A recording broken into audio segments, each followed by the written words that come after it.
You're in front of the Israeli School, Universal Practical Knowledge, the Philadelphia Division, here at 3226 Cheltenham Avenue in Philadelphia.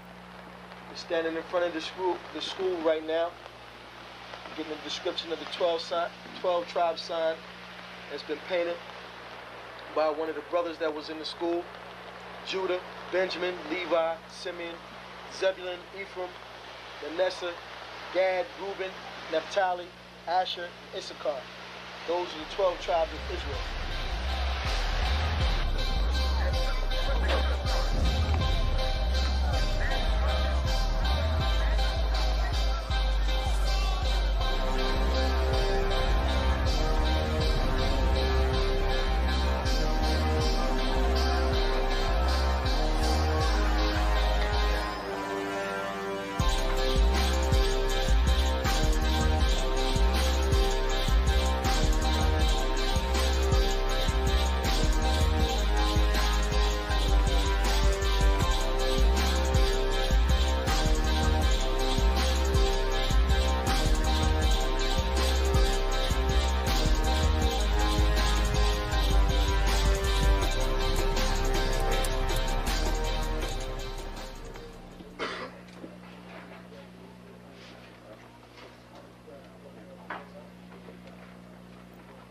Shalom.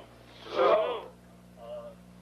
You've been waiting for this day, so this day has finally come. A lot of you have been wondering where this knowledge that you've been hearing is coming from, and the powerful truth that you've been hearing, how this was established. Well, we finally were able to arrange for the priests to come down from New York and spend some time with us. And I'd like to introduce them if I can. These are some great brothers. We're very glad to have them with us. We want to make them feel as warm as possible, because this is their work and the extension of their work and what they've laid down some time ago. I'd like to introduce, first of all, priest and six-shield general, fourth in command in the nation of Israel, Lahab. I'd like to salute this brother. Macho! Barak!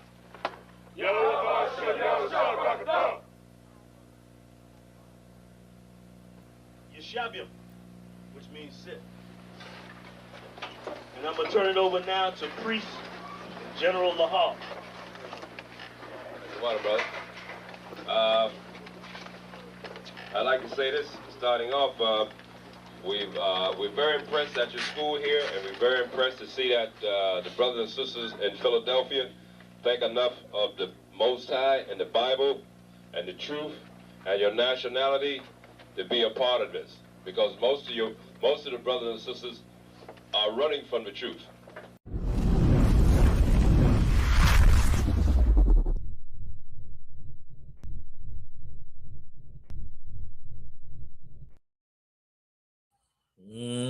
There we go. Yahweh Shem Yahshua to the brothers. Yahweh Shemra Thaba Hashem Yahweh Shai to the sisters. We are the ISUPK, started out of 1 West 125th Street, Harlem, New York, under Commanding General Yohana. I am Officer Abawan out of the great city of Detroit, and I will be with Officer Shayawan out of Ontario. This brother is over Ontario, Toronto. That's what he over right now, right? And we are here to teach you the truth of the Bible. We're not about to give you no spigots, no lies, and no ghosts. What I would like to do is, first of all, I'm gonna ask you, anybody that's in the chat, please like, share, and subscribe if you haven't done that. Please like and share and subscribe to the classes. Today's class is we'll get that together. I see that. I see the title is we spelled it how we talk. Real lies. Real lies. Recognize real lies. We realize the real lies. Okay. Right?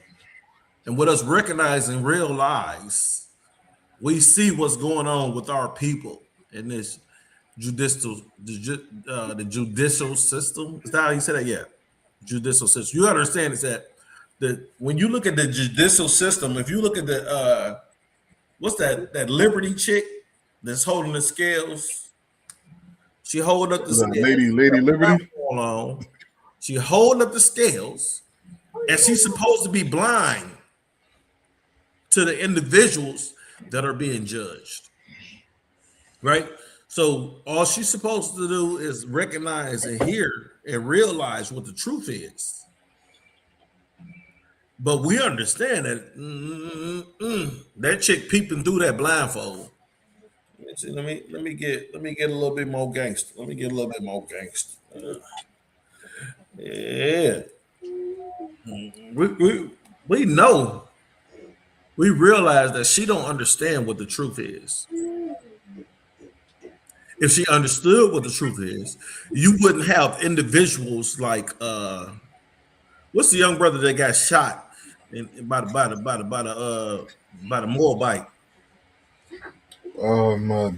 Gaines. What's Cyrus?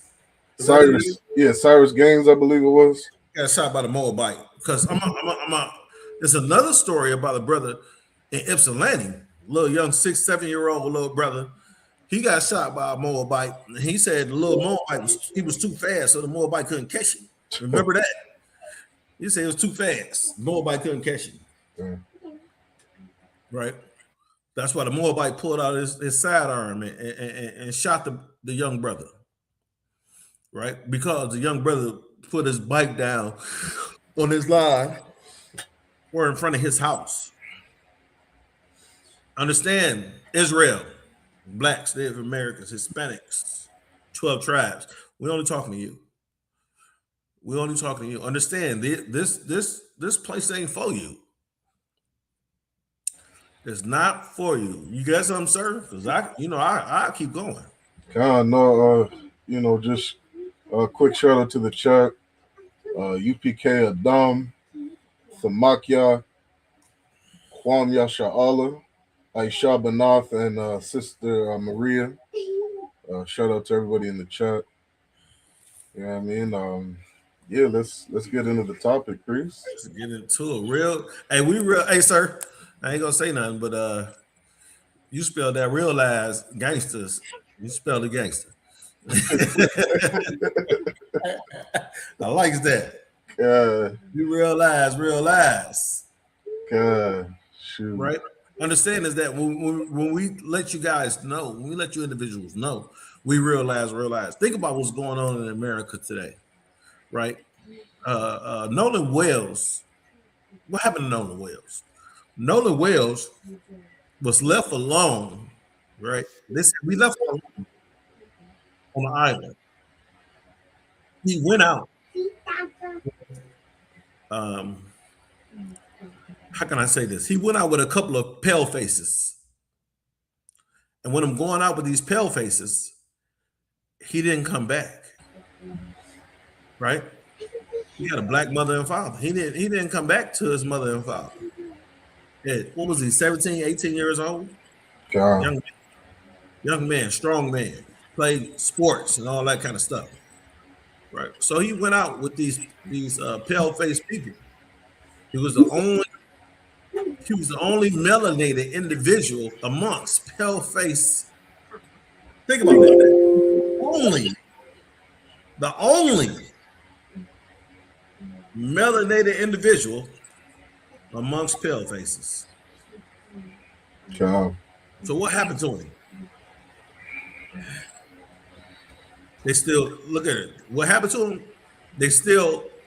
Pale faces are still investigating it. Right? We had a young sister go from up north, and she moved down to Miami.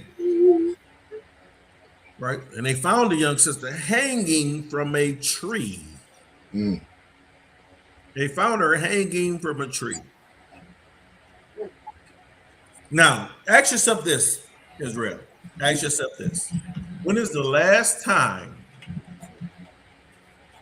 a brother, you know, a brother or a sister to find themselves hanging from a tree, right?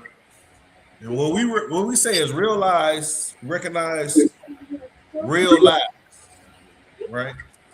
Understand this has been happening to us since the beginning of time. This has been happening to us. When you go back to Genesis, we'll go to Genesis 39 and see where we were falsely accused at. Because we've always been falsely accused. Am I lying, sir? God. All the We've always time. been falsely accused. And when it's always been falsely accused, we'll go back to Genesis 39 and see that Joseph was falsely accused in Genesis 39. I'll start reading that, sir, and you can jump in whenever you're ready, if I may. God. Yep. This is Joseph, right? This is Genesis chapter 39. And Joseph went down to Egypt. And I'm gonna butcher the name, sir, but that was the Pharaoh. And Potiphar. Let me get with you. What verse you at? Genesis what? Genesis chapter 39, sir. Genesis 39. Come on, go ahead. Officer of Pharaoh, captain of the guard, and Egyptian brought him into the hands of the Ishmaelites. Think about it. These is Egyptians and Ishmaelites. God. So what you got to understand, the Ishmaelites are the Arabs. The Egyptians are the Africans. So black folk, what you got to understand is neither the Egyptian or the Arab. You go to a store, you go to the Arab store, you go to his gas station. You know the Arabs own the. If you're from Detroit, the Arabs own the gas stations and all the stores. And Africans own. You think you're going to a black-owned gas station, but it's really African-owned, right? Captain of the guard, an Egyptian, brought him of the hands of the Ishmaelites, which had brought him down thither. And the Lord was with Joseph, and he was a prosperous man, and he was in the house of the master of the Egyptians. So understand that Joseph in the house of the master of the Egyptians. So he under Pharaoh's control. He under Pharaoh's command. Verse 3. And his master saw that the Lord was with him. So understand that these Egyptians and these Ishmaelites see that the Lord is with you. How can I say this? Are with you the children of God, or the children of Israel. And that the Lord made all that he did prosperous in his hands. And Joseph found grace in the sight and served him. And he made him forever over the house, over his house. So Joseph is placed over the house of the Egyptian Pharaoh. And with Joseph being placed over the house, understand. So Joseph is in. This is after Joseph had been sold. This is the same Joseph with many coats. He had been sold. Right? Think about it. His brother sold him. Right? And all that he had was put into the hand. Verse 5. And it came to pass from time he had made overseer of his house. So Joseph made overseer. He the overseer of the house. Right? And over all that he had, that the Lord blessed the Egyptian house for Joseph's sake. And the blessing of the Lord was upon all that he had in the house and all that he had in the field. So understand is that Joseph, because Joseph was over everything, the Lord blessed the house that Joseph was over. So Joseph was in control of the Egyptian house, the Pharaoh's house. So he's over control of that. So the Lord He blessed Joseph. With blessing Joseph, what happened? Those things that Joseph had control of were also blessed. So everything up under Joseph was taken care of. Verse 6. And he left all that he had in Joseph's hands. That was Pharaoh. And he knew not all he had, save the bread which he did eat. And Joseph was a goodly person. Let's say Joseph was a goodly person. Understand, Joseph was a goodly person. So you have to see that Joseph was a goodly person. With Joseph being a goodly person, what does a goodly person mean? The Bible says that Joseph was a goodly person. You see what I'm saying, sir? Joseph is a goodly person. So you understand that Joseph is not doing mischief. Joseph is not performing those things that disrespected his master, disrespected Pharaoh. Let me show y'all something. I'm not human. I'm one West. Real quick, I just wanted to do that. But I do that because a lady asked me, she say, what does that mean? Let me break it down to you. Let's get back to the scripture. Verse 7.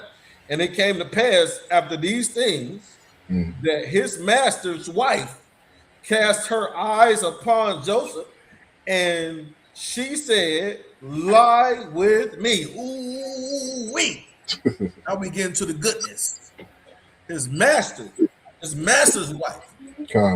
So you understand, Joseph got control of everything, but he had a master. He was subordinate to the king of Egypt.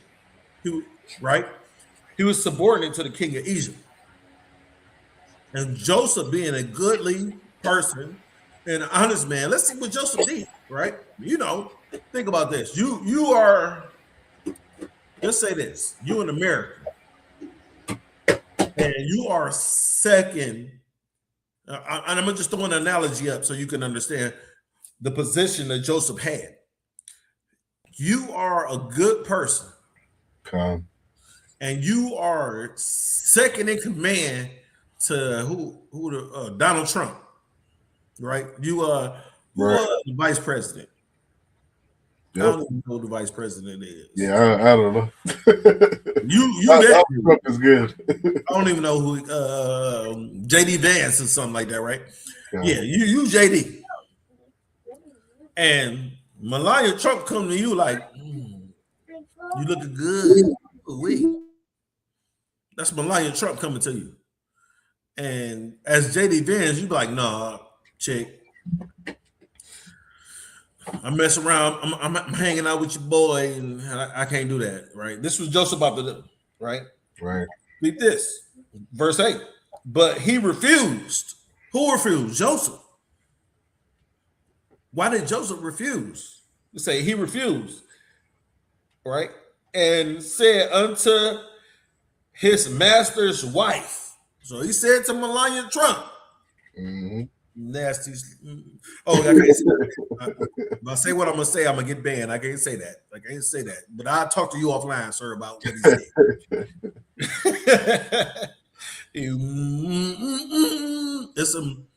It's some does in this house. That's what he said. He understood the does in this house. I'll leave it at that.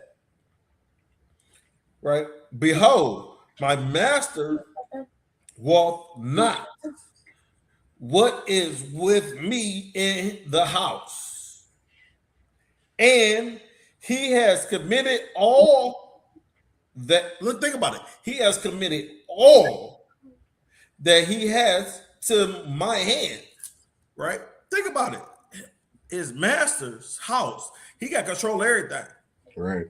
He got control of every. I got. Hey, you know, this is what he said. He said, "Hey, back up a little, baby.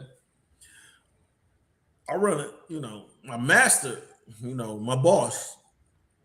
He got everything. My boss got everything, and then I control everything that go on in his house. Right? If I wanted some good goods, we'll say that because she's trying to give him some good goods. If I wanted some good goods, guess what'll happen? I can go out and get all the good goods I want. Yep. I'm gonna get all the good goods that I want.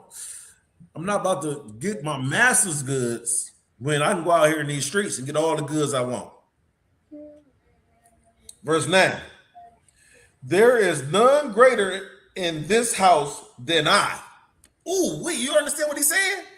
Joseph said, look here, besides the master, ain't none greater in this house but me. Right? Now understand, Sheila probably looking at him 9 times out of 10. She look at him like, you really got more control than I do. You got more power than I do. Would you say that, sir? Okay. Absolutely. Right? Neither has he kept back anything from me but thee. He said, he has not kept back anything from me. It's like I got control of everything. I run everything, all is mine. The only thing that he's kept back from me, only thing he told me not to touch in his kingdom is you Right. ragged head woman. I gotta calm down. I want to say some choice words, but I can't say them right now. Uh-huh. Because thou art his wife. How then can I do this great wickedness? How can I do this? Sir, you got to speak on that. How can I do this great wickedness? You understand. Think about it. Joseph said, the Pharaoh's wife, the king of Egypt's wife is saying, lie with me, Joseph. Right. Joseph is saying everything that our master has is mine. I'm in control of. I run this. Right? And with me running this, what you have to understand is laying with you is a great wickedness. So you brothers out here that's sleeping with another brother's wife, this is great wickedness. According to the Bible, it is great wickedness, right? And if you continue, right, to read that, it says, how then can I do this great wickedness? And so it's a conjunction to that. Sin against God. Okay. Ooh, wait. So how can you not only defile your brother's wife, but sin against the Most High God? Verse 10. And it came to pass as she spake to Joseph day by day. So this didn't go on one time. She didn't just spit at him like, hey, come get these goods. She didn't just spit at him one time. Day by day, the most powerful woman in the earth at the time, Right. is trying to get you to get them draws. Okay. Y'all watch Martin. What he trying to get you to get them draws? That's what Martin said. Tommy said it. He said, "Get the draws." I gotta make this so black folk understand it. I gotta make it so black folk will understand it. He's trying to get you to get the draws. Think about this. This is I'm trying to think. This is Melania Trump. Yeah. Melania Trump. Is that her name? Is it Melanie? I think Melanie. Fuck. It's Salagi. It's hard for me to picture messing with that woman. You know what I mean? I'm not trying to get you to picture messing with that woman. I can't even. I'm trying to get you to picture with messing with the most powerful woman on the earth. I hear you. That name it puts my mind somewhere else. The most powerful porn star on the earth. Because think about it, she was a porn star. Before she became first, what they call it, first lady? Right. At every church, you got a first lady. And then guess what? With every church you have a first lady, every church, you got this same chick talking about lie with me. Right? Verse 10. And it came to pass, as she spake to Joseph day by day, that he hearkened not unto her to lie with her, or to be with her. Joseph was like, I don't want them goods. Nasty mother. I can't say what I want to say, sir. We trying to keep us. I'm trying to keep us from being banned. You see, think about this. I'm being politically correct right now. I'm being correct. You know me personally. God. And you know when you give me the stage, every time I go out, you know I got to show out.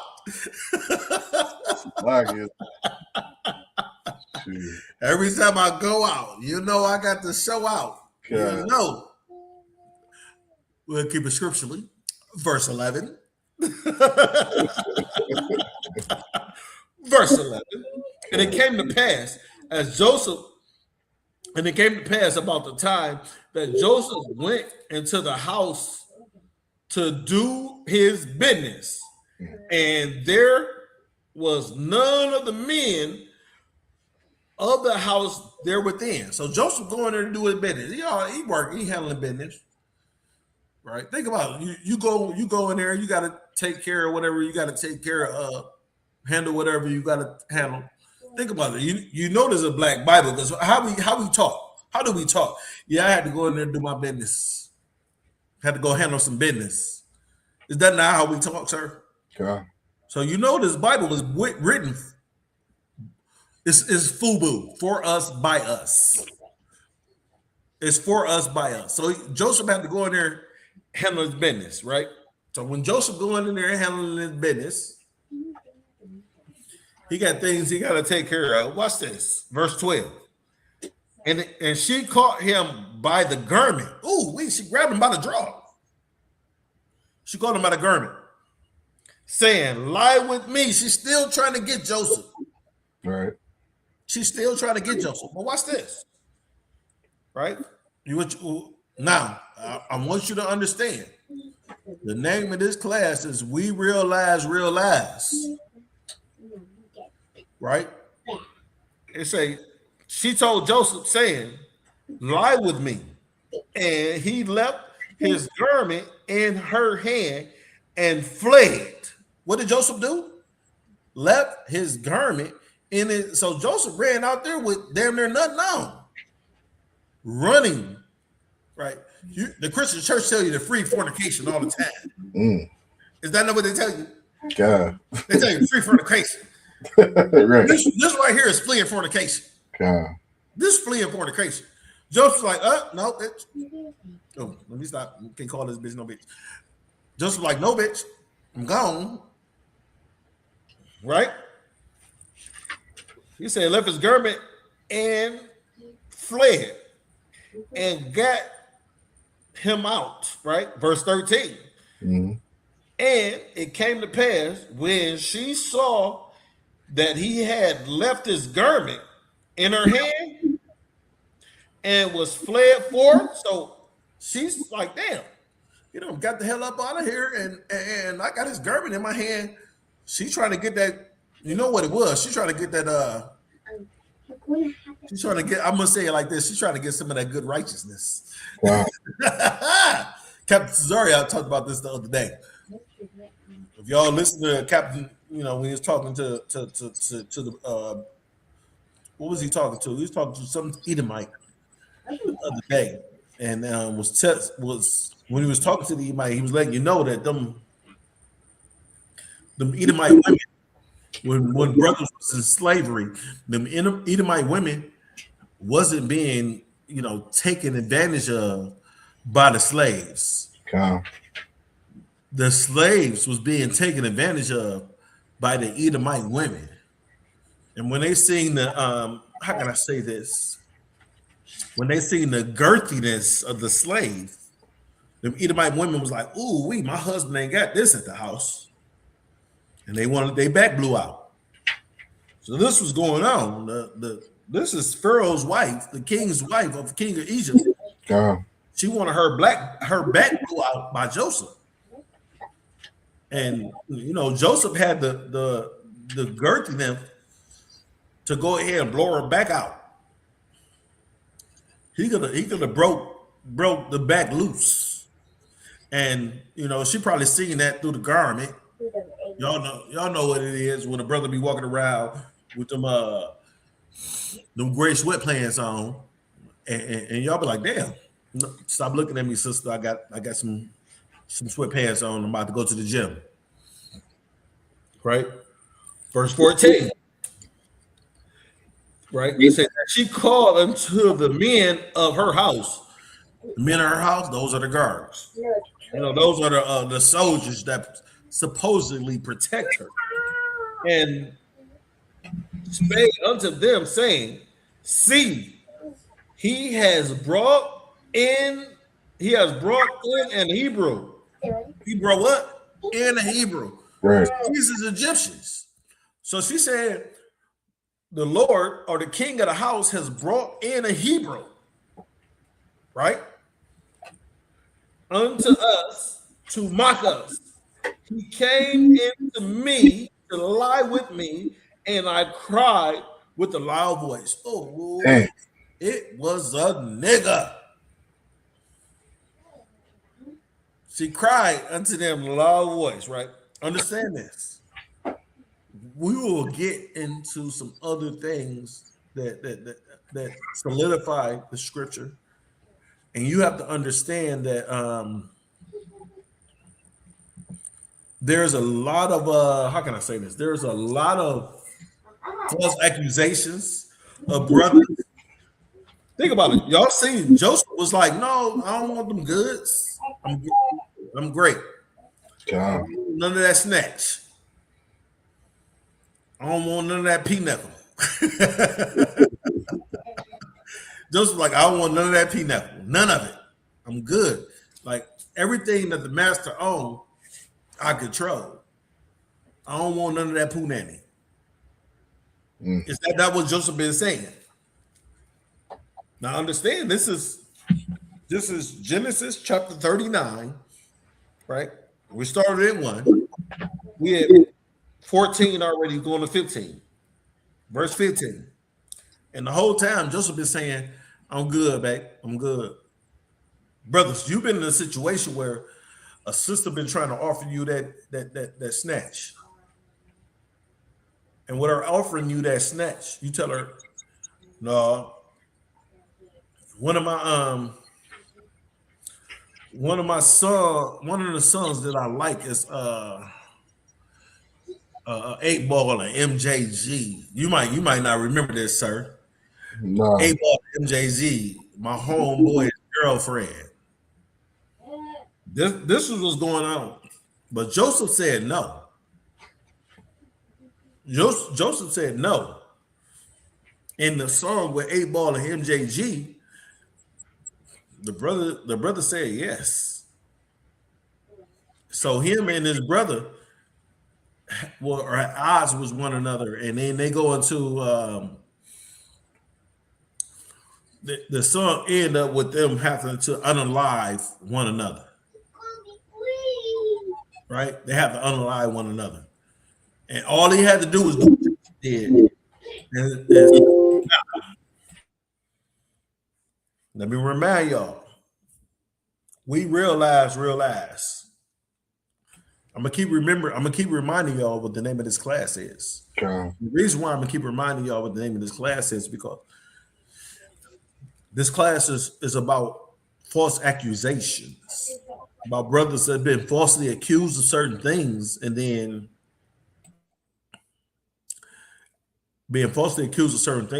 released later on. Or we're going to bring up the 24th Regiment. Them brothers was never released. They were hung. But imagine if you as a man and you decided to be intimate with Donald Trump's wife. You decided to be intimate with Donald Trump's wife. What will happen to you as a man? Yeah, I understand this cat got 34 felonies and ain't served one damn day in jail. 34 felonies. ain't served 1 day in jail. But you have to understand that he is the king of modern day Babylon. Let's continue to read these scriptures. Verse 15. And it came to pass when he heard that I lifted up my voice and cried, right, that he left his garment with me and fled and got him out. Verse 16. And she laid up his garment by her. Think about this. Even though this was supposed to be the man that tried to sexually assault her, she kept his garment near to her. You see that? Until his Lord came home. 17. And she spake unto him according to these words, saying, the Hebrew servant, the nigger, which thou hast brought unto us, came in unto me to mock me. You hear that? Is she lying, sir? Can't hear you.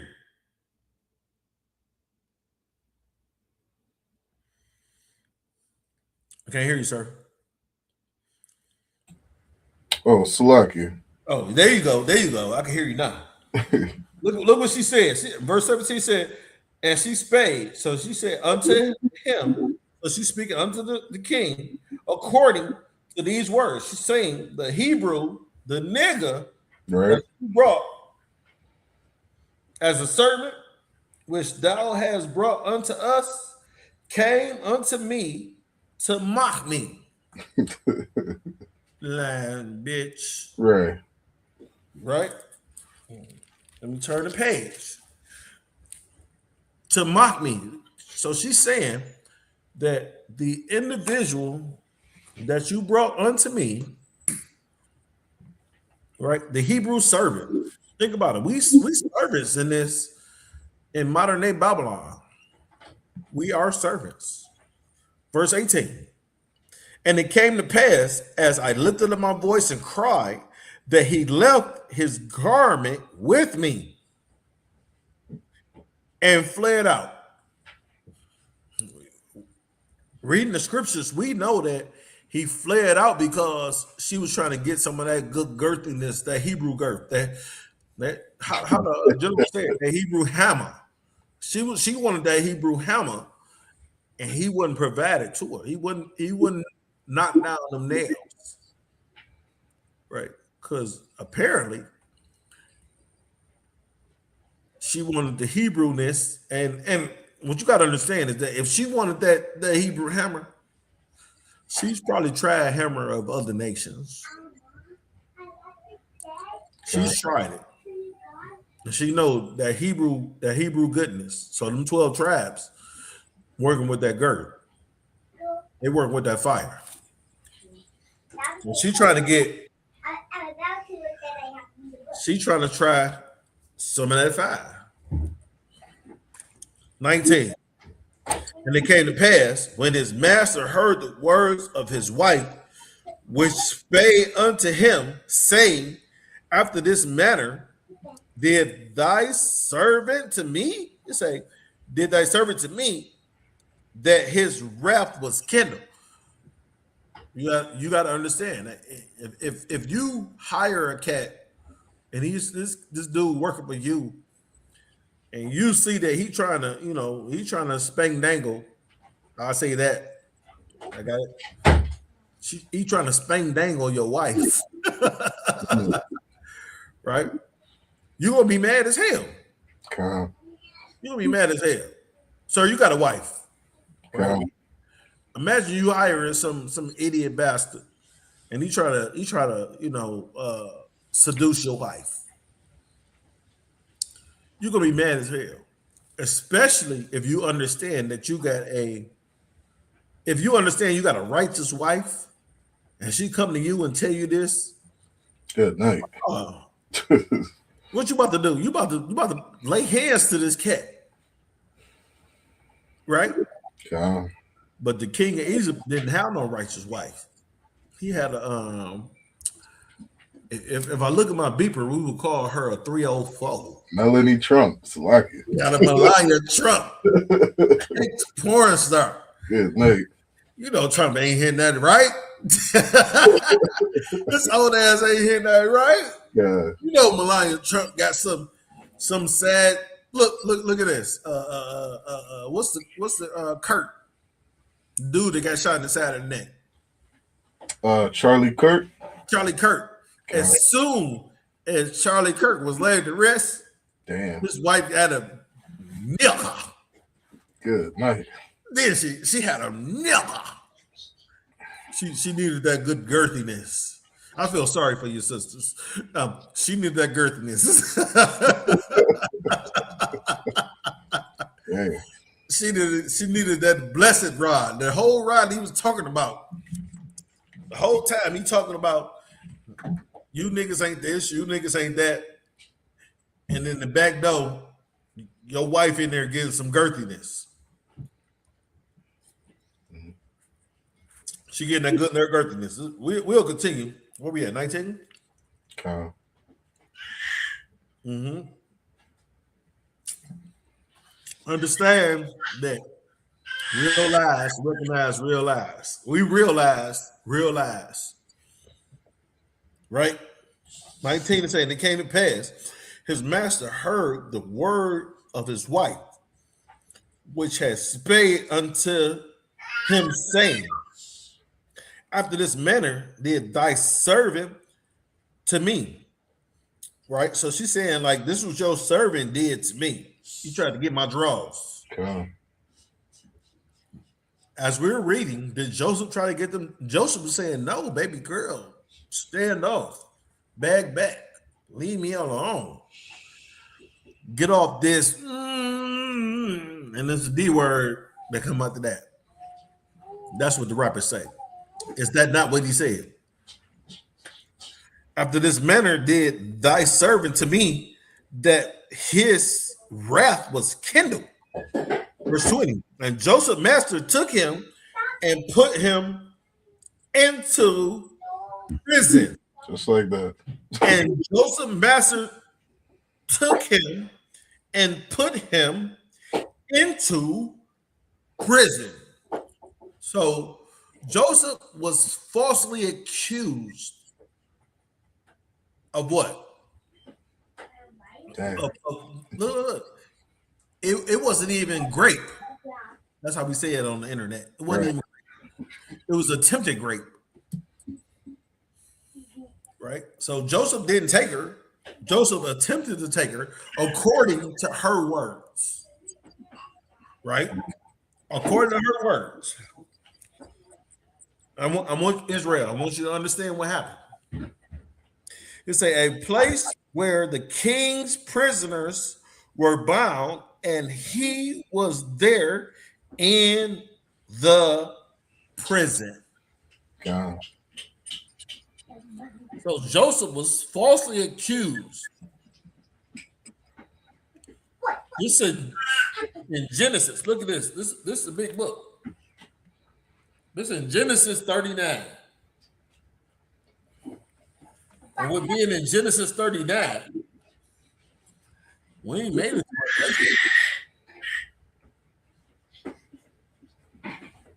We have not. Hey, sir, could you let me do this. Handle this, sir. Give me a second.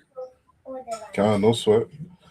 You know, this story right here, and you know, just adding on to what Ahabawan is saying, these stories in the Bible, you know, how would I say it? We have a story for every single you know, event or everything that happens in life. You know what I mean? Whether it be marriage, whether it be how to deal with your kids, how to deal with your co-workers, how to deal with the president, how to deal with being wrongfully convicted. Everything that is in this Bible is a history, you know, of Blacks, Hispanics, Indigenous going through life. And what we're reading right here is a story of a brother being wrongfully convicted based off of something that a woman says. You see what I'm saying? I get so many phone calls.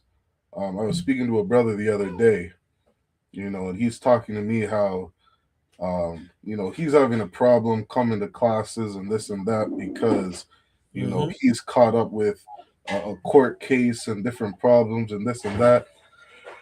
And I'm telling the brother, look, call for some counsel because you're not the only brother who's being wrongfully convicted.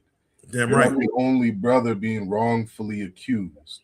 You're not the only brother with a court case. You know what I mean? You're not the only brother who got out of prison, trying to fight all these goddamn charges in this hell. All of us have been through it. And so I'm telling this brother, call for counsel because we're reading a story right here of a brother who went through it. You see what I'm saying? We're reading, and not just that, this is a brother who rose up in power in another nation. He rose up to being, second in command under the king of Egypt, under Donald Trump himself. All this power. You see what I'm saying? Damn right. These are stories that all of us go through. And when we open up this Bible and read through these stories, we're like, wait a minute, here's the solution to my problem. Say that one time, sir. You said some heavy stuff. Right. When we do what? When we open up this Bible and read through these stories, we find the solutions to our problems. Damn right. You see what I'm saying? Like, you're not the first brother to be, lied on. You know what I mean? And what was heavy in this story was this was attempted grape. You know what I mean? Sir, like, think of the brothers. Falsified attempted. Right. We realized the real lies. Right. Think about the brothers who were wrongfully convicted for being lied on that they raped a woman. You're gonna tell me that your story is the hardest battle, you know what I mean, and nobody else knows what you're going through. It is not true, brother. You see what I'm saying? We have brothers that were wrongfully convicted for being lied on raping a woman, and they did time and shoot. They dropped the whole bombs on Tulsa, Oklahoma, over some white. Ooh, wait! You trying to get into the good? Right? Go ahead, priest. If I may, sir. Personally, my personal story is that a woman lied on me, and I was falsely imprisoned for. I was locked up for it wasn't a long time. It was only 3 days. Mm-hmm. Right.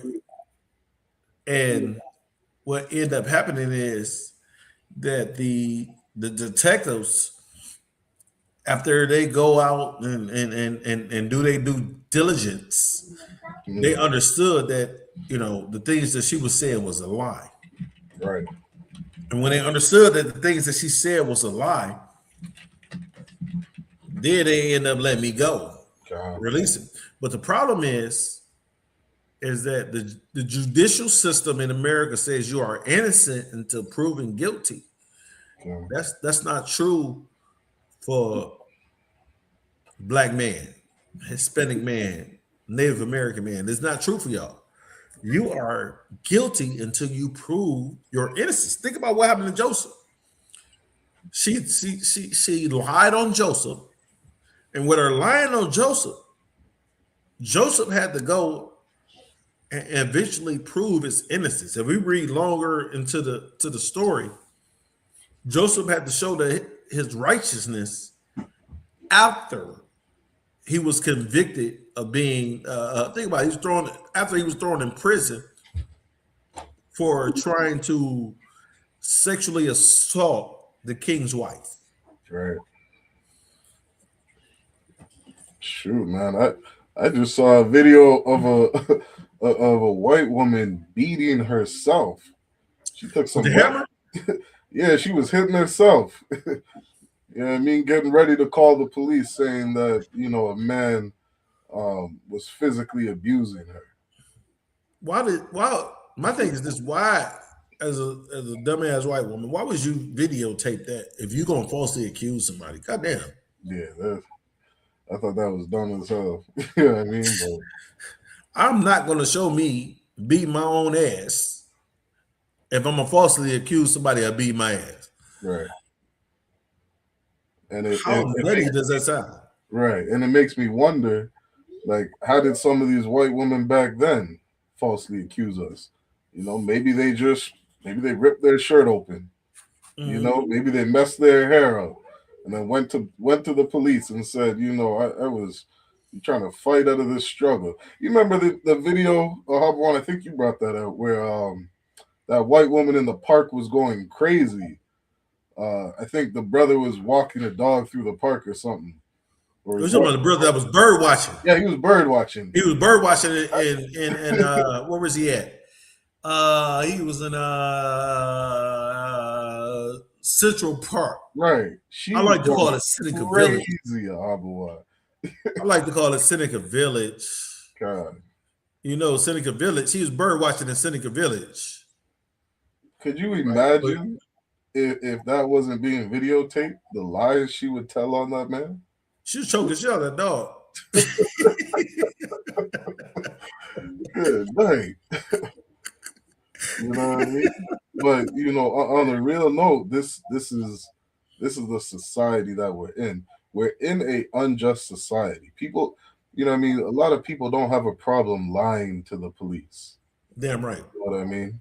And what is especially heavy is when you look up, for example, you look up something like the carding, the rates of blacks, indigenous, and Hispanics being carded by police. Just that alone, this is lies from the media on us, on who we are, painting us to be in a certain light. There's lies about our character in this place. Mm-hmm. And because of that, police are arresting us by the tens of thousands. Stop and frisk. Right? How many, you know, white people walking down the street doing the same bullshit, if not worse? They're not even being stopped. They're not being checked. Blacks, Hispanics, and indigenous are being checked because lies are being told on our character. Yes, sir. You want to jump in? No, I'm good. God. Yeah. I can. You know, I got it. But it's all to say this is such a powerful story in the Bible because it helps give us the solution to a lot of these traps. If you could bring that verse, that's a good verse.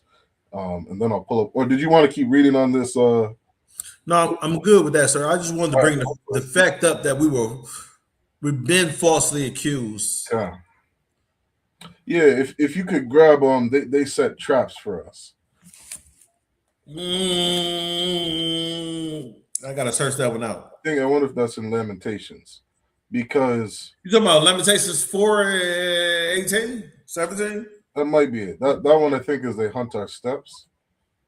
They hunt our steps is in 4:17. Yeah, go ahead and get that verse. That might be it.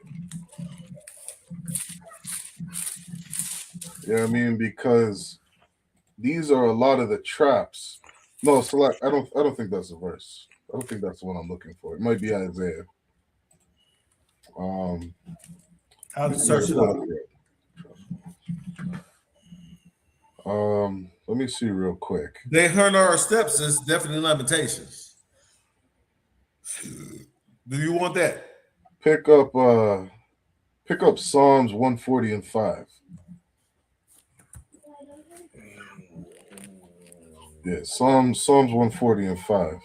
Because, you know, I mean, on to Ahabawan's point in this story, like, there's so many traps that. You said Psalms what, sir? Psalms chapter 140 and verse 5. Because there's so many traps that our oppressor lays for us. You know what I mean? So many different things, so much goddamn oppression that we have to fight in this place. You know what I mean? Which is, one of the real aftermaths or effects of this prison system. You know what I mean? Something that blacks, Hispanics, and indigenous are going through, and this is something to recognize in our people, is that oppression has absolutely worked. Damn right. It has worked. It has defeated us. They've colonized us. They've destroyed us. And because of that, we live in this hellhole today called North and South Central America. Damn right. You got that verse? This is Psalms chapter 140 and verse 5. The proud have hid a snare for me and cords. They have spread a net by the wayside. God. They have set gangs for me. Salah. Verse 6. And that's something to think on. You know what I mean? Salah means, damn near to meditate on. Like, think about that point. Read that verse again. Khan, another one, Khan. This is Psalms 140 and verse 5. The proud have hid a snare for me. They hit a snare. Snare is something you get caught up in. You know what I mean? A snare is, you remember when we were younger, you got caught with a dime bag of weed. You know what I mean? Police are beating your ass. Sir, if I may. You know what I mean? Go ahead. Think about what was legal then and is illegal now. Right. Right? If I may, if you give me some time. Yep. Now, I'm not telling people to use drugs, but a dime bag of weed, right? A little shot of heroin, a little toot of cocaine used to be legal in the 20s and the 30s, right? But it's not anymore. Now watch this. Collecting rainwater, having chickens, having a garden in your front yard, right? It's now illegal. Weed is legal, but you can't have a fucking chicken You can't have a chicken in your front yard. So you could grow some weed, you could smoke some weed, right? You go to Toronto, right, and get that needle in your arm, and get some heroin. Am I lying, sir? But you can't have no chicken in your front yard. You can't grow no garden in your front yard. Yeah. How crazy is that? It is wild. Shoot. How crazy is that? So you trying to tell me I can have some heroin, but I can't have a chicken? You know what? I eat chicken a couple times a week. Right. You want to know a crazy story? Because in Vancouver, in Canada, because of all the legalizing of these drugs, yes, sir, people opened up a shroom shop where they literally opened up a shop to sell shrooms and other narcotics because drugs are so legal in Canada. They literally opened a business, and the police came and shut that shit down. How's that for a trap? You got the public believing that this shit is legal. Your dumbass goes and opens some shop. I thought that was the dumbest story I read. I thought, you know what I mean? But they actually believe that they could, you know what I mean, sell shrooms out of a shop. That's a trap. You know what I mean? Damn right. To understand the hypocrisy of a nation. I remember watching Cap Cataza's video today. You had a Hispanic woman saying how she fought to get in the country legally, and her dad went through all the legal process of getting in the country, and she doesn't believe that illegal immigrants should be allowed in the country.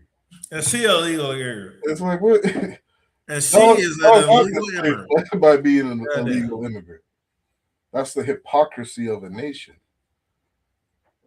You have to watch your oppressor, who is a hypocrite. You want to know? I'll give you one more. They just gave trees. I can't make this shit up, Abu. They just in Canada, they just passed a law that trees are living organisms and they deserve rights. Or it's like they now legally have. I will go with that. I will go with that. I will go with trees are living organisms and they deserve rights. But you know who does not have rights? Niggas. Those babies that are being unaborted, Abo. Those are not living organisms. Who we got in the chat, sir? Who we got in the chat? We shouted out everybody. Just one more sister. Your other rib popped in. Tawanda Williams. Shalom, sis. Shout out to you. That's all we got. I was gonna see that. There goes my babe. No, let me stop. Let me stop. Hey y'all. We gonna do this. We're gonna keep this class going. Right. What we have to understand is that we realize what is recognizing what's going on in not just America and Canada, because this is a simulcast of two brothers that are in two different countries. Two brothers that are in two different countries, and we are recognizing the two letters, the B and the S, one country to another country. And what we're trying to understand and what we're trying to show you is that this shit is the same for the 12 tribes. It's the same.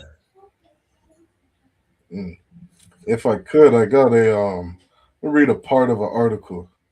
Please. Just to show some of the nonsense going on in this place. All right. This is Salakia. That's the wrong one. Ooh, you got that good one. I seen that one. That's a good one. If we have time, we'll play that one. if I may, sir. Salakia. That start. I can jump into that one too. It ain't no sweat. Hey, remember it was a cadence. That's the sound of the man working on the chain. Gang.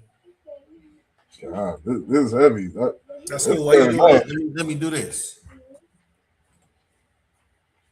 God.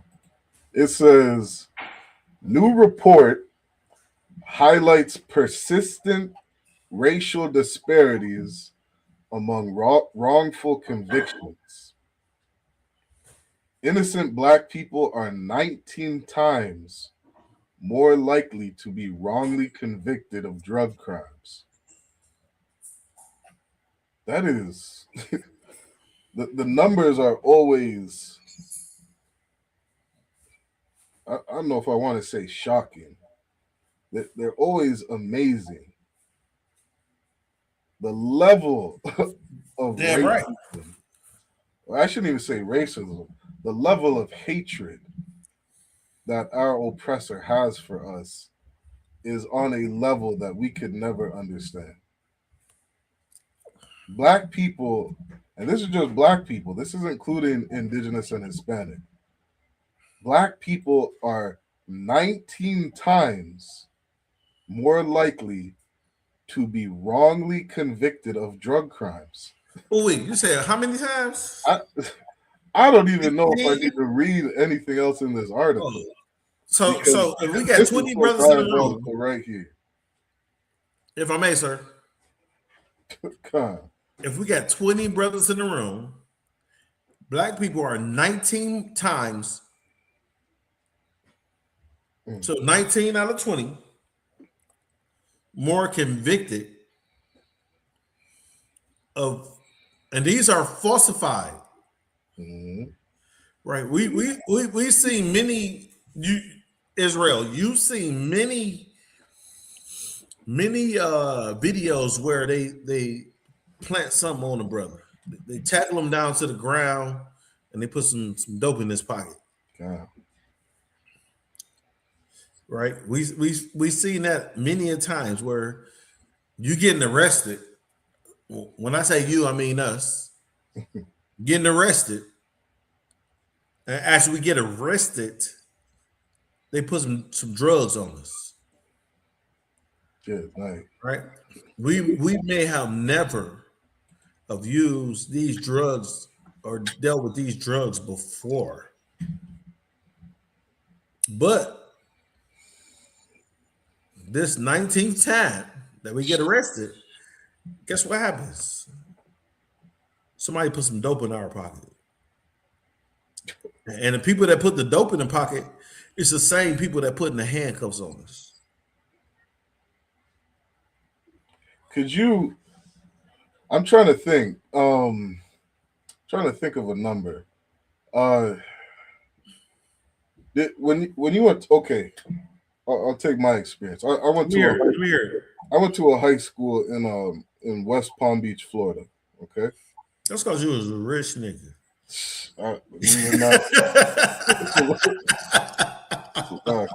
Nothing more rich, but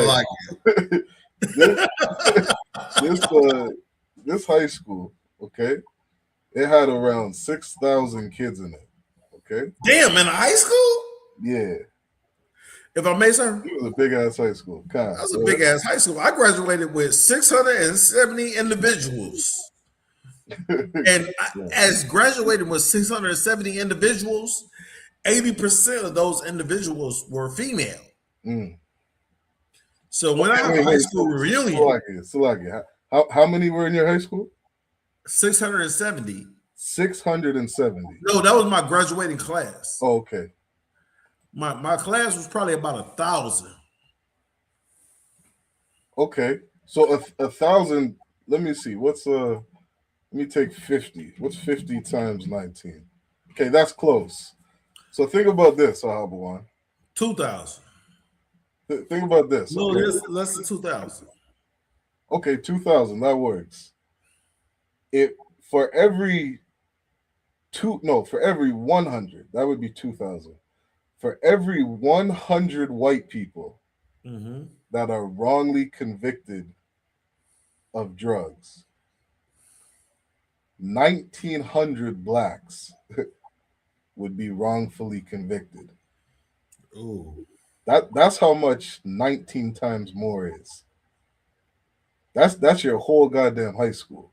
Whole high school. For every 200 people, that's how many blacks are incarcerated, wrongly convicted.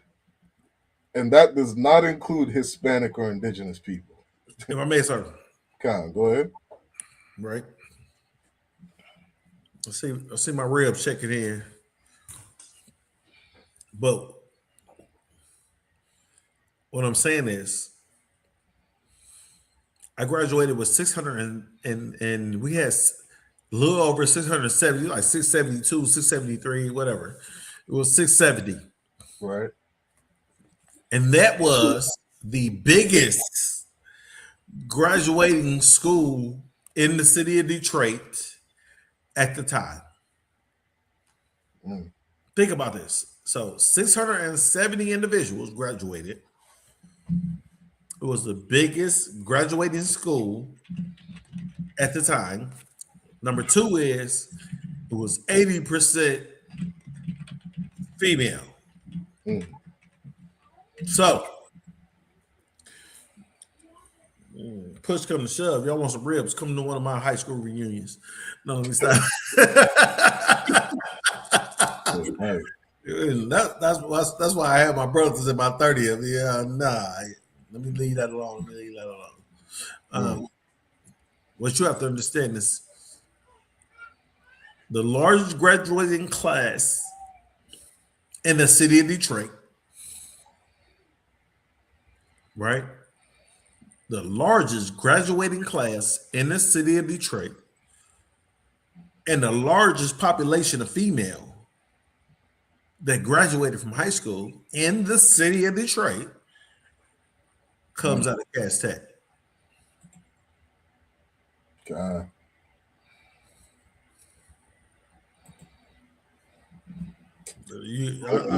I see that you got the. I like being behind this QR code. That allows me to hide. Salaki, Kodash. Don't worry about it. Don't worry about it. I like the hat. I don't know. Don't put me over there. Don't put me over there. Right. You don't put me over there. You don't. I was behind the QR code. I was being a little gangster. You know what I'm saying? I was peeking out a little bit and then not. Yes, sir. So understand is man, these numbers, Salaki. These are just numbers are crazy. Numbers, sir. They're just numbers. Okay. Let me see if I can read a little on this. It says I don't want to go too far on it because I swear that the title itself, I don't know what else you do with those numbers. It says, let me see, a new report on race and wrongful convictions has confirmed some alarming racial disparities in the criminal legal system. Entitled Race and Wrongful Convictions in the United States. And this is something that a lot of white people like to use this as a arguing point. They like to say that black people are committing all these crimes. And they use the statistics of how many of us are convicted or Salakia are convicted. But they don't look at how much of these are wrongful convictions. Damn right. You see what I'm saying? Damn right. I think there was a report that something like over 50% of brothers being locked up are wrongful convictions. For sure. And think about these numbers, 19 times more than your white counterparts being convicted. That means what is that? That's 1,900%. I don't know how you do that number. It's lucky. You know what I mean? But your black ass being thrown in jail, and they're using this to say that we're the criminals on the earth. And really, it's like, no, this is Pharaoh's, this is Pharaoh's wife right here, lying on you and putting your black ass in prison. If I may, sir. Come on, go ahead. You ever see the movie Rosewood? Don't remember. I may have seen it. Rosewood was a true conviction. And in Rosewood, the movie, you know, I like to do movie comparisons. Right. It was a nigga. God. That's what she said in Rosewood. And they went and unalived a bunch of us. God. Right? Because this white woman said that a Negro sexually assaulted her. Excuse me. But come to find out, she was cheating on her husband with another paleface. Damn. And when paleface whooped her ass, she blamed it on somebody that looked like us. God. And that I was just looking that up. That movie is based off of what happened in Rosewood. Yes, sir. You know what I mean? These are real stories of what brothers had to go through. What's crazy is that we realize. God. God. I'm gonna keep touching on this. It says Please. entitled Race and Wrongful Convictions in the United States. This is a 2022 report. Analyzes Ooh. exonerations. If I may, sir. Yep. Go ahead. 2022. Yep. That's 4 years ago. That's right. That shit just happened. It just happened. It's happening now. It's still happening. It's happening right now. Con. It says it analyzed exonerations for murder, sexual assault, and drug crimes since 1989. A research project of 3 universities that documents and studies exonerations and wrongful convictions. To date, the registry has documented more than 3,200 people exonerations in the last 33 years. And more than half of those people are Black. Ooh. Now, what you got to understand is that in Canada? Is that in the United States? This is in the U.S.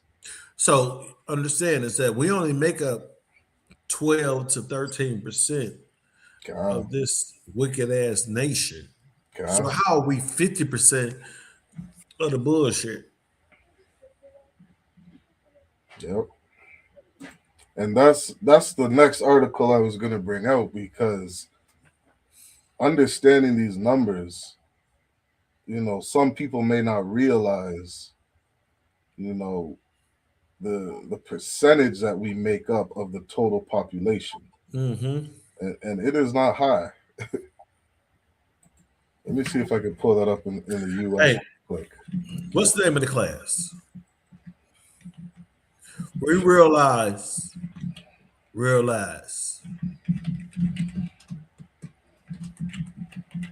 And with us realizing the real lives, what we're trying to do is show Blacks, Native Americans, and Hispanics that you are not the problem in America. That's right. Right? You are not the problem in America. Think about this. Even if you are convicted, that's 1, 2, 3 felonies. The individual that sits at the top of the White House has 34 felonies. Think about that. He has 34 felonies, and he has not served 1 day in jail, 1 day incarcerated.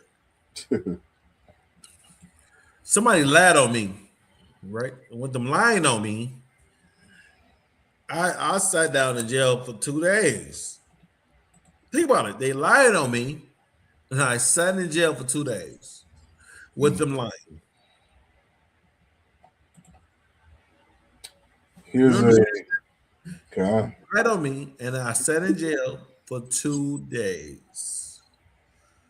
Sir, and you would get put in that statistic. Another Black man, you know what I mean? Taken into prison, taken into custody.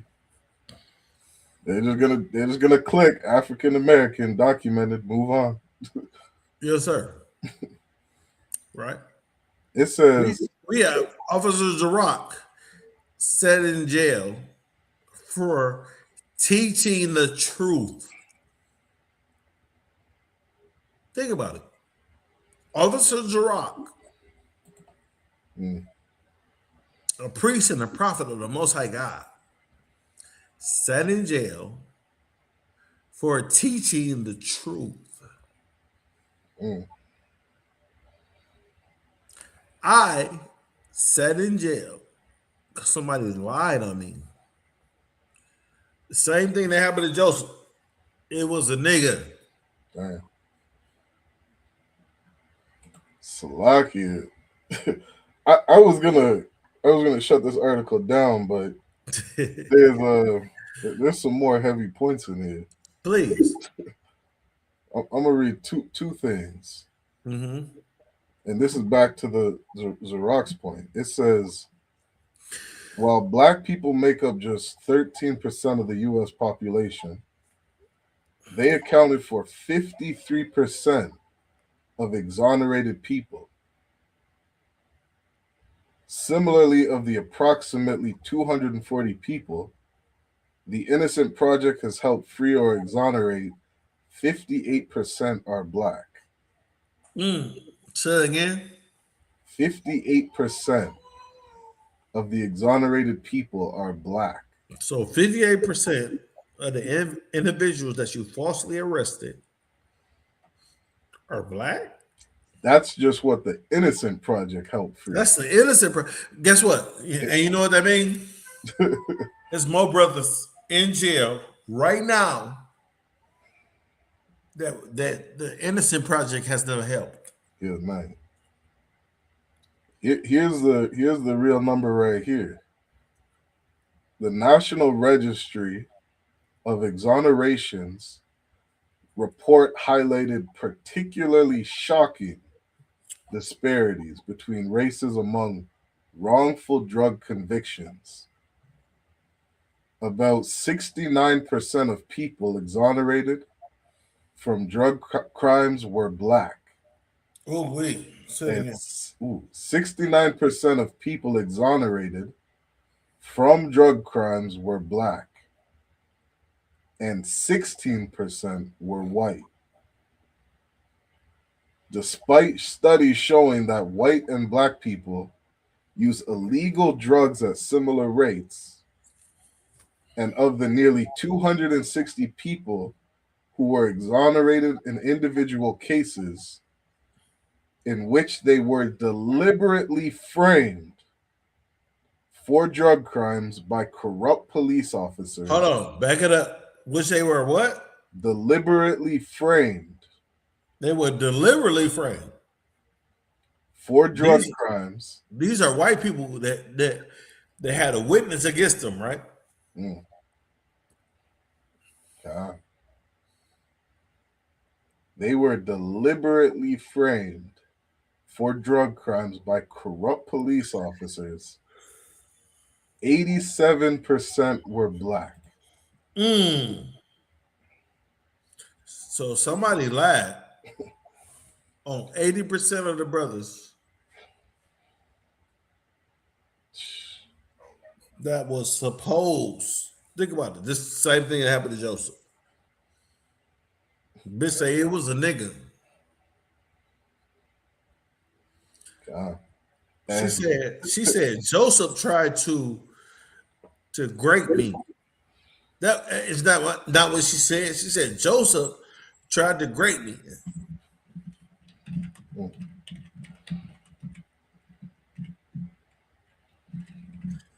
Let me get a shout out to my ribs.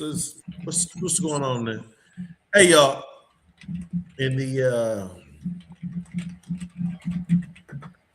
message, this is what we're gonna do. If I could, if I may, sir, I had to look this statistic up because I know as I'm reading this, it's saying 87% were black. Oh wait. And I'm wondering, what is the other 13%? You want to know what I just found? You can see it. I ain't trying to see it. Let me hear it. I had to look it up. I just looked it up. It says, this is a quick AI overview. It says, national studies on documented wrongful convictions show that Hispanic individuals make up roughly 10 to 14% of individuals exonerated in deliberate police frame drug cases. I found the other 13%, Abuan. It's us. 100% is black and Hispanic. So the other 13% is us. 100% of us are deliberately framed by corrupt police officers. Ooh. 100%. Don't miss. Just every shot, just bang, bang, bang. Not missing. Not missing. Those corrupt police officers, they are 10 for 10, 100 for 100. They are not missing. They are deliberately framing us. If I may, sir. I don't know what else you do with those stats. What's going on? I'm gonna look in the chat. We got UPK. Hold on, where you at? Hold on. Trying to figure this shit out. Still trying to work it out. Who we got in the chat? Hey y'all, if y'all in the chat, make sure you like, share, and subscribe. Please do that. Damn, I just learned something new, Abo. What you learn? Oh, wait, tell me. I want to know. That's that. I would have thought maybe the police could have got, they could have framed maybe one white man, deliberately framed them. They don't frame white men. Not one. You can't. This is impossible to frame white men. It's definitely impossible for the United States government to frame white men. Yeah. To frame white men. If I could, I'm gonna read something quick. Please. This is Slovakia. This is another article just on wrongful convictions in Canada. Let's hear it. It says Carlin, who taught a wrongful conviction class with Roach and is now CEO, said APTN stories raise questions about wrongful convictions. Quote, "Our system is just as racist as the Americans," she said. "That's why we needed to make this database. Indigenous peoples in Canada represent approximately 4% of the general population and 37% of most provincial, territorial, and federal institutions. Part of the problem, and we've seen this in the Connie Oakes case, is that society has created this kind of myth that the victim of wrongful convictions has to be someone who is an idealized version, that there's nothing in their past, that they might have attracted suspicion, and that's a very unrealistic thing." Meaning, you would think that the Slocky, let me fix that. You would think that the people being wrongfully convicted, they got some kind of history. They have some kind of history of, past felonies or something. You know what I mean? Maybe they're out on parole and the cops just out here picking them up. These people getting picked up with no history. No history? It says, Milgard, a wrongful conviction advocate who died last year, wanted a faster and easier system for innocent people to get their applications reviewed and their release approved. Let me jump down a bit. It says, while the reform is important, Carlin said it reflects what went wrong in a white man's case and won't necessarily help racialized people who pleaded guilty to crimes they didn't commit unless they are able to vacate their plea and exhaust all appeals. So what this is saying is not only do you have people being wrongfully convicted, you have people that are pleading guilty just so that they can have a shorter sentence.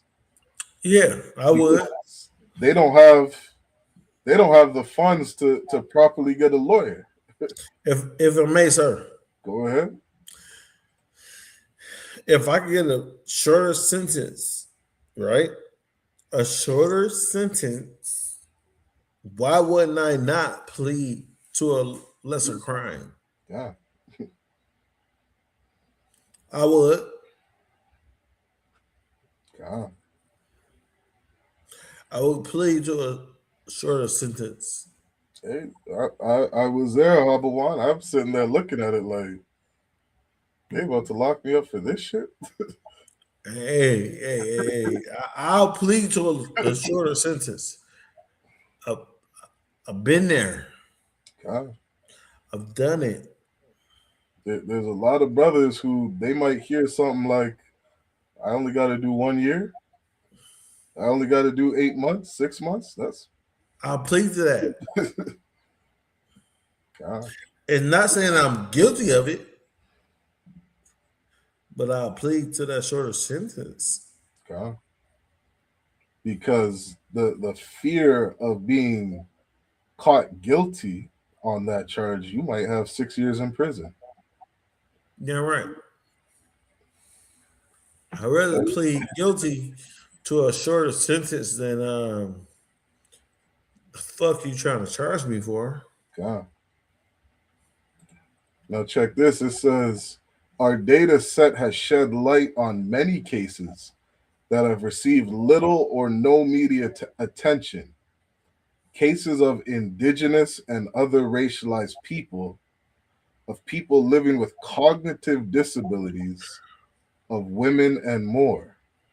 Now picture this: you a person with a disability, Oh, wait. and you getting these wrongful convictions.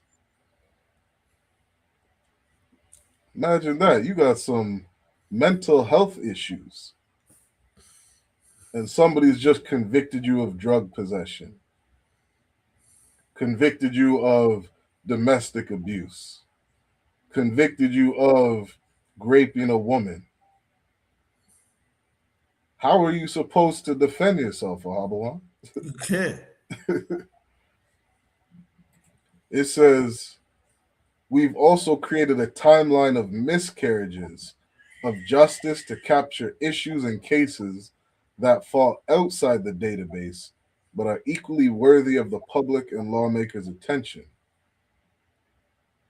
Let me see if I can jump down.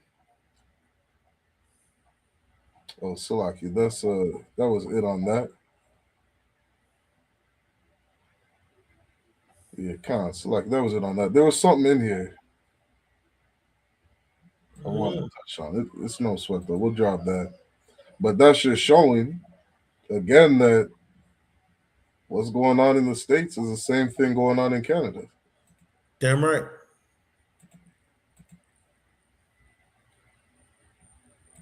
It had Salaki, that was this one here. Let me see. This was a article from the PedMed Central. It says, while research has identified racial trauma in other contexts, it is often overlooked amongst Canadian society. Racial trauma occurs as a result of an event of racism or cumulative events over time, whereby an individual experiences stress and consequent mental health sequelae. Given that the Black, Indigenous, and or person of color population in Canada is increasing, it is imperative to identify racial discrimination and the subsequent stress and trauma associated with being racialized in Canada. There's so much goddamn racism that we getting PTSD from this shit. They got to bring a whole nother law about it. It says this paper reviews the published literature on racism and racial discrimination that identifies or infers racial trauma as the source of mental health implications for various groups. Indigenous people, Black Canadians, they threw in Asian and immigrants and refugees. Keep going. It says, let's see. Let's see if I can jump down a bit. It says Canadian society is often considered to be colorblind, meaning it does not see or take race into consideration. Bullshit. Bullshit. Right. It says bull. That's bull. That's bull. Yeah. It says many Canadians describe themselves as egalitarian, tolerant, and diversity-minded. As a whole, none of this is true. Canadian society is actually quite racist. And even Canadian society is actually quite racist. Oh, you gotta say it again. Goddamn. Canadian society is actually quite racist. And even the preferred colorblind approach is itself racist, as it fails to recognize the differing lived experiences of people of color. Let me see. I wanted to get down to the that what you were saying. That was quite fire. You know what? I'll drop that there. There's a lot in this article. I wanted to get to the point of carding. I thought that was in this article. And let me drop that for now. Come on.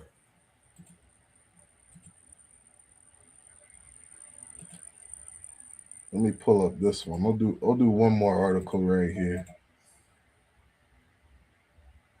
Because this is just a quick example of some of the bullshit we go through. It says a Toronto police officer has been given a temporary demotion for her role in the arrest of a Black university student who was stopped, tasered, and kneed in the neck in what turned out to be a case of mistaken identity.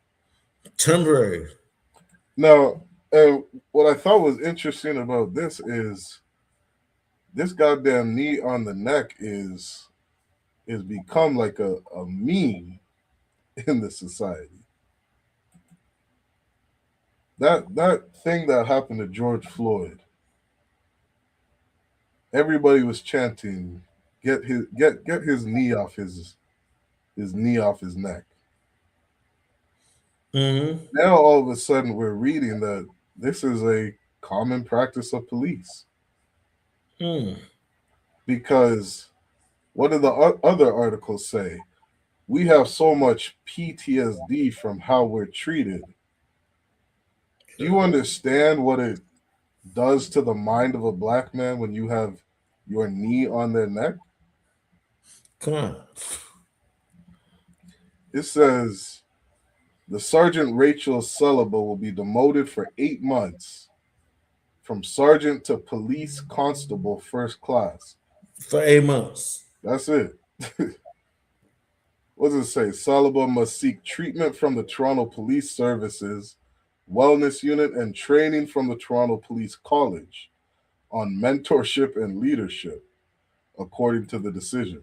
So she just got to go through some training.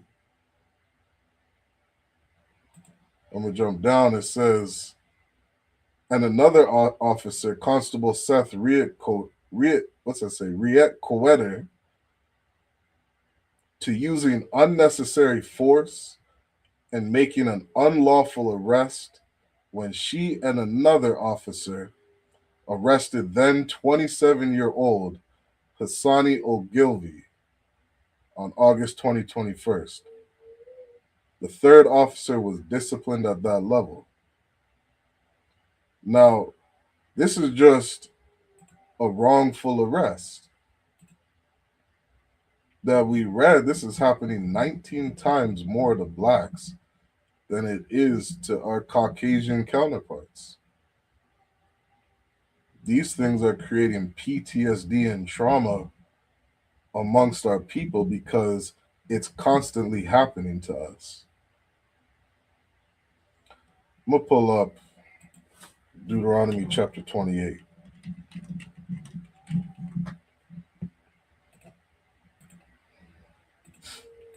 Let me share my screen. This is Deuteronomy chapter 28.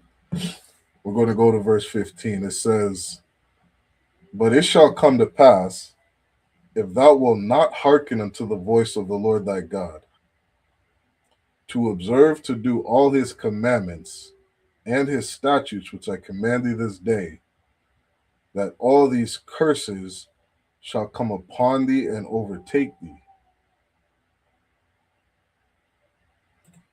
And that's the trauma that we're living inside of this place. We're living out curses and punishments. We're living out a life where we're under a nation of another people that hate us, under a people who have proven to be our enemies from time and time again.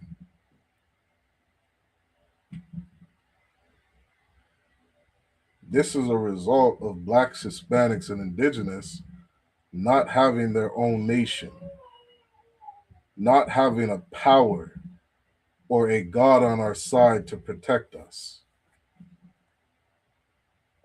Let me jump to one more verse. I believe it's Deuteronomy chapter 11.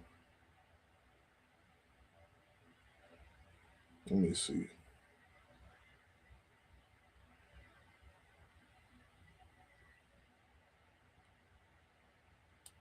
Deuteronomy 11.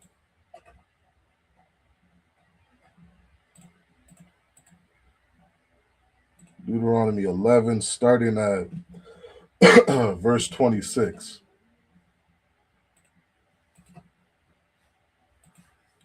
It says, Deuteronomy 11 and 26 says, "Behold, I set before you this day a blessing and a curse." What black people, Hispanic people, and indigenous people have to recognize is that the Most High has set before us a blessing and a curse, good and bad, something beautiful, something evil, something righteous, something wicked. That's what the Most High has beholden before us. You know what I mean? Then they picture somebody holding up two arms, two hands, saying, pick one, a blessing or a curse. Which way are you going to go? Verse 27 says, "A blessing if you obey the commandments of the Lord your God, which I command you this day." If blacks, Hispanics, and indigenous would obey the commandments of the Lord our God, then we would receive blessings. I remember there was a the health general or the health surgeon, I forget exactly his name, of the United States, some top health professional. And he was sitting there speaking on blacks, Hispanics, and indigenous. He was speaking on all the major health issues, all the major crime, all the major problems inside of this society. And it was like clockwork. He just sitting there repeating, blacks, Hispanics, indigenous, blacks, Hispanics, indigenous, blacks, Hispanics, indigenous, over and over and over. It was so surreal, especially for a brother in the UPK, because we understand the things going on with us is so spiritual. we understand what the Most High set before us. A blessing if you obey the commandments of the Lord your God. Verse 28 says, and a curse if you will not obey the commandments of the Lord your God. What does a curse looks like? A curse looks like being wrongfully convicted 9 times more than a white man. That is a straight curse. That is hell. That is oppression. That's being destroyed as a people. Where we come up our enemies and we have no might in our hand to fight against this oppression.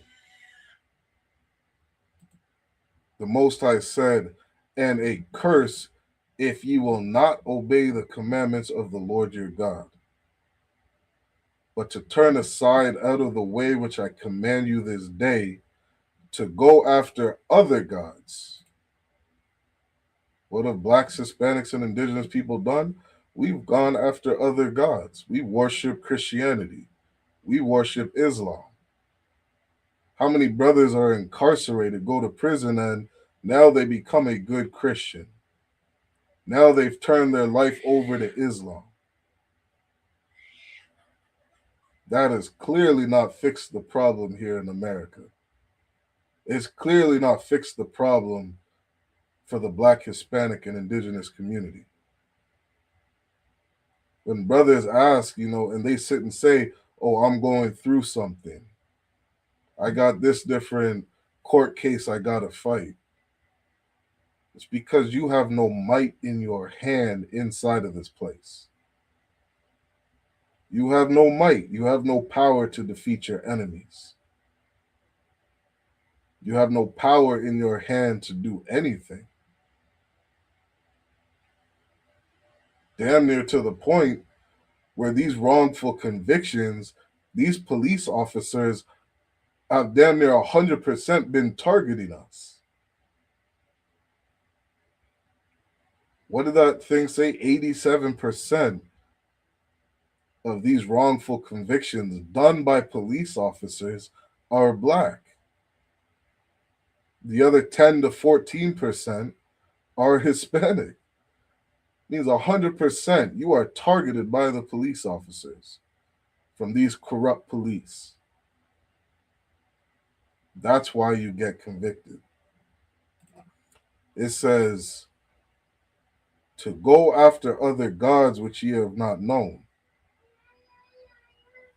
Verse 29, and it shall come to pass, when the Lord thy God has brought thee in unto the land whither thou goest to possess it, that thou shalt put the blessing upon Mount Gerizim, and the curse upon Mount Ebal. Most High was telling us when we would go into our land to put a reminder of this blessing and this curse, so that we would have something to look at to say, damn, I should not disobey the Most High. Because if I do, this curse is going to happen to my people. Or looking upon Mount Gerizim, we're looking at the blessing. We're looking at what we'll obtain if we keep these laws, statutes, and commandments. What we'll obtain if we stop being Christian, stop worshiping white Jesus, stop celebrating birthdays, stop eating pork, stop throwing away our wives and having all this divorce in our community. Stop being so goddamn antisocial, but learning how to communicate and deal with one another. Learning how to be people of integrity. Then the Most High would bless us. Let me pull up one more verse. Power over our enemies. Let me pull up one more verse. And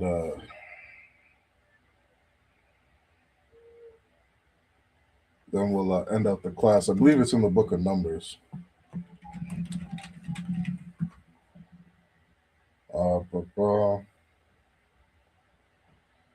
Let's go to the book of Deuteronomy 20 and verse 4.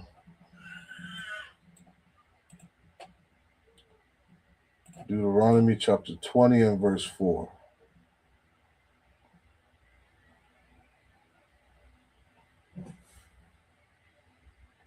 It says, "For the Lord your God is he that goeth with you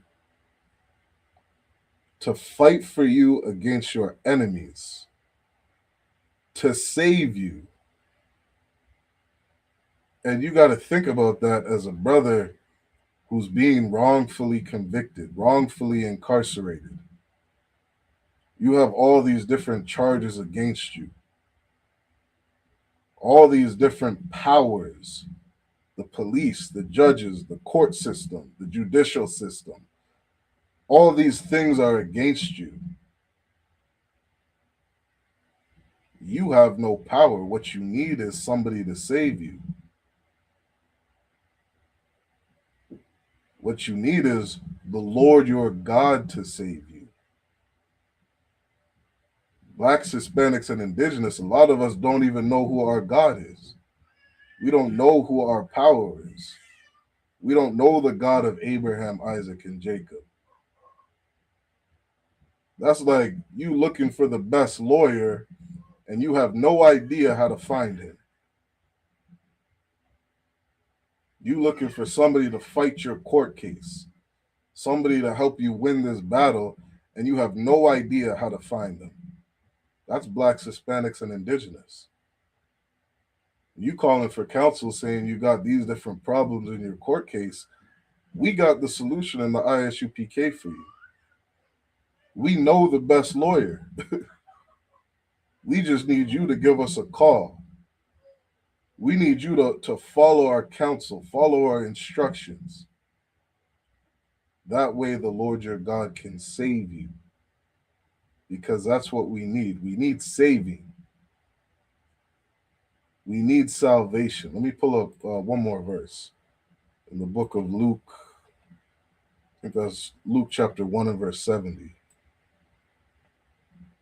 It says, this is Luke chapter 1 verse 68. It says, "Blessed be the Lord God of Israel, for he hath visited and redeemed his people." It says the Lord God of Israel. You're black, Hispanic, and indigenous. You don't even know you're an Israelite. You don't know who you are. You don't know what nation you come from. And the Bible's saying, "Blessed be the Lord God of Israel." That's the man that'll fight for you. That's the man that can redeem you. To redeem is to purchase you out of this captivity. Verse 69 says, "And hath raised up an horn of salvation for us in the house of his servant David." You don't even know which lawyer to look for because you don't know who you are. You don't know that the Most High has raised up a horn of salvation for you, for blacks, Hispanics, and indigenous. You don't know how to get that power on your side. Our whole life, like it said in Deuteronomy, we got blessings and curses set before us. Verse 70 says, "As he spake by the mouth of his holy prophets, which have been since the world began." Verse 71, "that we should be saved from our enemies." That's those police who have 100%. Imagine that number. 100% of corrupt police that have planted drugs on people are black and Hispanic inside of America. That article was 2022. I guarantee those numbers aren't much different in 2026. The people that are wrongfully planting drugs on you are your enemies. It says, and from the hand of all that hate us. For somebody to plant drugs on you to get you wrongfully convicted has to have a special kind of hatred towards you. And that's what we have inside of this place. We have a people that have shown to hate us time and time again. And the only way to receive salvation from our enemies is to get the Most High on our side. All right. Shout out Mynisha. Shout out Ka'ar's Rib. The water for tuning in, sis. Again, shout out to the whole chat. With that said, it's another Monday night history class. Like, share, subscribe. Check out the heavy hitters. They're going live right now. Black Watch, Commanding General Yohana. All right, tune in to Black Watch. Shalom, Israel. Hey, listen, brothers and sisters, man. If you like what you hear, hit the subscribe button, man. Subscribe to this channel. And also, please, go to isupk.com and pay your tithe. Drop me some cash so we can move around this planet like we need to, man, and do the things we need to do. They're one West. They're one West. They're one West. They're